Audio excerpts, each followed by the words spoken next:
Joining me, Anne-Marie Hauser, Republican strategist and past communications director for former Minnesota Governor Tim Pawlenty's presidential campaign. Also, Mark Levine, Democratic strategist, a former top lawyer to Congressman Barney Frank, and talk show host on Pacifica Radio. This week, the threat of Ebola continues to grip the nation. I will say that in the 30 years I've been working in public health, the only thing like this has been AIDS. And we have to work now so that this is not the world's next AIDS. 5 major airports are now implementing stricter screening procedures. Meanwhile, the Obama administration calls the crisis a top national security issue. Anne-Marie, is the U.S. doing enough to protect Americans?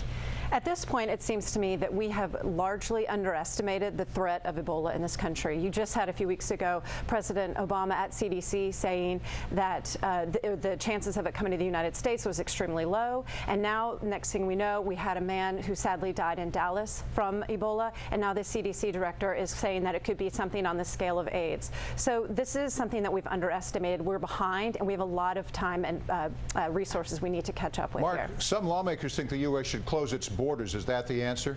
I don't think it's the answer. Look, in fact, the man that came here that died of AIDS went from Liberia and he changed planes in Brussels. So unless we really stop every airliner, we're going to have people enter. The trick is to do what they're doing at these national airports, to check for a fever, to see if people have the symptoms, and most importantly, when someone comes into the hospital and they have a need, to check it there. The man came in Dallas, and the Dallas hospital sent him away.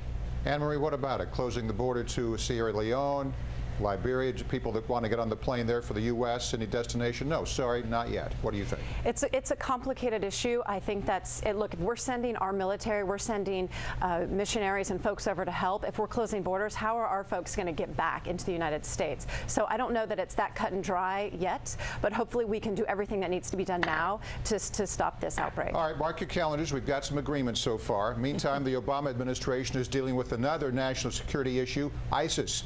The Defense Department continues to conduct airstrikes on targets in Syria and Iraq, but despite their efforts, ISIS is gaining ground. Now the White House says the campaign isn't about the siege of one city or town, but the focus is on preventing the group from sustaining itself. Anne-Marie, is the president's strategy working? Again, I think you see another instance where the president has underestimated the threat of ISIS and the threat to our country. It took bad poll numbers domestically and beheadings to get him to finally react and do airstrikes. And now we're seeing that these airstrikes are woefully inadequate as provinces as Anbar and Kobani are about to fall to the militants who only seem to gain more and more momentum. Mark, this is the reluctant president, isn't it? He was elected by doves, peaceniks, people that were fed up with Iraq, George Bush's mistake, many think. What about this? Is Obama showing leadership here? I do think he's showing leadership. I also agree that it's late. Look, he did run on getting our troops out of Iraq. He ran against Hillary Clinton, saying that that was a distinction between him and her. He was right that George Bush put us into a huge mess into Iraq. But now that we have this mess, I think he was slow to recognize that we're still dealing with it. And get this, former CIA Director Leon Panetta released a book this week that was very critical of the president's decision-making process regarding Syria. During an interview, he questioned Obama's leadership ability. To a large extent, it wasn't that the president kind of said, no, we shouldn't do it. The president kind of never really came to a decision as to whether or not it should happen. I think it basically sat there for a while and then got to the point where everybody just kind of assumed that it was not going to happen. Is that the right way to do things? I think it would have been far better had he just made the decision we're not going to do it, and so that everybody kind of knew where we stood. But we all kind of waited to see whether or not he would ultimately come around. And it didn't happen. Even Jimmy Carter says Obama blew it on ISIS. Anne-Marie, does the president have a problem in making decisions? I think he has a problem of listening to the most credible voice in the room. This is the third book that has been released from his national security top 3 advisors, from Bob Gates to Secretary Clinton and now Leon Panetta. And regardless of where you stand on whether they should have waited to release their book or not, these are 3 very credible voices in the national security community that he has not listened to, and he seems to listen to the least credible voice in the room. Mark, you're the Democrat. Defend the president. You know, it's going to be hard for me to defend him on this one because I've been criticizing his policy in Syria for 3 years publicly on television now. I agree with Hillary Clinton. We should have done what I called for, a no-fly zone, way back when there were only 3,000 Syrians dead, way back when this was just a conflict against Assad. Now there are multiple actors, Shia and Sunni militias and the Kurds and Assad and Turkey, and it's a lot more complex, a lot more difficult to deal with now. If Panetta's book wasn't enough, there are new allegations in the Secret Service prostitution scandal from 2012. Now some reports suggest the White House interfered with the Inspector General's investigation because it was election season. Does this sound like another Benghazi, Anne-Marie? It's sadly, you know, luckily there were no deaths like Benghazi, which is very sad. But this is a disturbing pattern of cover-up of the White House strong-arming the DHS, and they were trying to suppress some very nasty news right before his 2012 election. This was preferential treatment to a donor's son, who ironically works at the State Department in the Division of Global Women's Issues. So it doesn't make any sense. It's very unfortunate. Why is this all coming out, Mark? Is it politics, or are we just realizing now that the White House under the Democrats, they're playing just as many or more games than Republicans? You know, this is a mountain out of a molehill. This is a 25-year-old volunteer, and he apparently saw a prostitute, which is legal in Colombia, and now the Republicans want to claim that doesn't make it right. You know, he's representing the White House. And Jenna Napolitano says, hey, let's just hold off on this Inspector General investigation for a while. It was coming from up top. You got Senator David Vitter, Republican of Louisiana, who saw prostitutes himself, not some staffer, and he's running for governor of Louisiana now, and Republicans don't seem to care about that. This man is representing the United States and the President of the United States in a foreign country. It is reprehensible, this type of behavior. I think it's minor potatoes compared to other things. Let's switch gears to the midterms. The election is only weeks away, and the battle for the Senate is heating up. What's your prediction? Will Republicans take control, Anne-Marie? I think it's looking good. You know, we've got less than a month left. The trends of all the polls and all the key states are trending in our direction.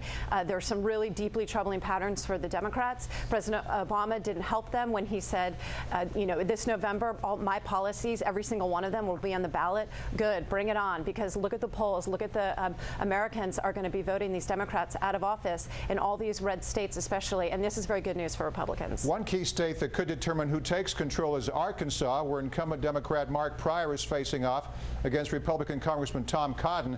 So Pryor has enlisted the help of Bill Clinton. Polls indicate the former president has more influence than the current one. Mark, is Obama a drag on his own party? Well, certainly Bill Clinton, being an ex-president that we all love, is a lot easier. He doesn't have to deal with the problems of today, so it's very easy to fall in love with Bill Clinton. But well, maybe he should be dealing with the problems of today. Maybe that's the problem. Well, I would elect Bill Clinton as our president in a minute, and I think the vast majority of Americans would as well. I just don't want Republicans to be overconfident about the Senate here. I think the latest polls show the Democrats are climbing up. People recognize the economy's doing well. Obamacare is doing fantastically well. That's why Republicans aren't talking about that. Have you checked the stock market this week? The economy's tanking, maybe not because of anything here, but Europe, ISIS, Ebola. We've got a mess. You know, it may boil down to national security and the economy. Don't you think, Anne-Marie? Yeah, I think that's right. I mean, you're seeing everyone coming back to the Republicans here. Even in Kansas, where Pat Roberts is behind, the last two polls, and Fox and CNN have had him up. They've been tightening that race. Meanwhile, Democrats are running from President Obama. They don't want him to come campaign for them. They don't want him to fundraise for them. And they're trying to even run from their votes on Obamacare. So let's talk more about Kansas. That's where incumbent Republican Pat Roberts, as you said, stands to lose his Senate seat to independent Greg Orman. Roberts is calling in the GOP big guns, including Senator Ted Cruz and former Florida Governor Jeb Bush. Will Roberts keep his job, do you think, Mark? I do not. I think Greg Orman's going to win this, and I think he's going to caucus with the Democrats. And my prediction is when he does that, it'll be a 50-50 Senate with Joe Biden breaking the tie. The Democrats will just barely retain control of the Senate. I'm kind of worried about that, Anne-Marie. If he ends up caucusing with the Democrats, so much for the Republicans. You know, he can. He's being very coy about who he's going to caucus with, and it's ridiculous to think that he will caucus with the Republicans. And the more that Kansans realize he will caucus with the Democrats, they will come home more and more to Senator Roberts, who, as we've seen, the polls have tightened, and he's actually had a lead in the past two. So I'm very bullish about our chances in Kansas this week. Another big name joining Roberts on the campaign trail, Sarah Palin. But while Roberts is fighting for his seat, Palin is recovering from a fight of her own. More information has been released about a Palin family brawl, would be a great reality show on Bravo, that happened in Alaska last month. The police report says Palin's daughter, Bristol, was at the center of the alcohol-induced fight, but in the end, her brother and father joined in the melee. Anne-Marie, should Palin continue to be a symbol for the GOP? Talk about making a mountain out of a molehill. I mean, I will say Say this takes going rogue to a whole new level now that the whole family is involved. But look, I mean, we've got Ebola, we have ISIS, we've got a tanking economy. Really, we're going to talk about this. It's a political sideshow that people try and make relevant, and frankly, it's totally irrelevant. Mark, why is Palin still a darling of the party? Because here's a woman that quit her job as governor.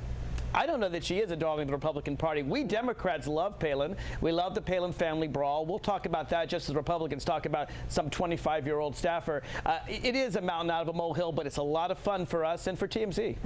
She's not actually an elected official. She holds no public office. She's become a celebrity, and they just continue to marginalize themselves more and more with these types of antics and Jerry Springer-like behavior. I'm telling you, go ahead, Mark. I was just going to say, of course, she was the vice presidential nominee, so she's not no one. And I think John McCain wishes he'd made a different choice. Yeah, talk about decisions Water there. under the bridge. Look for a reality show from her. Mark Levine, Democratic strategist, Anne-Marie Hauser, Republican strategist, the best political panel on TV. Thanks to you both. Thank you, Morris. Thanks, Morris.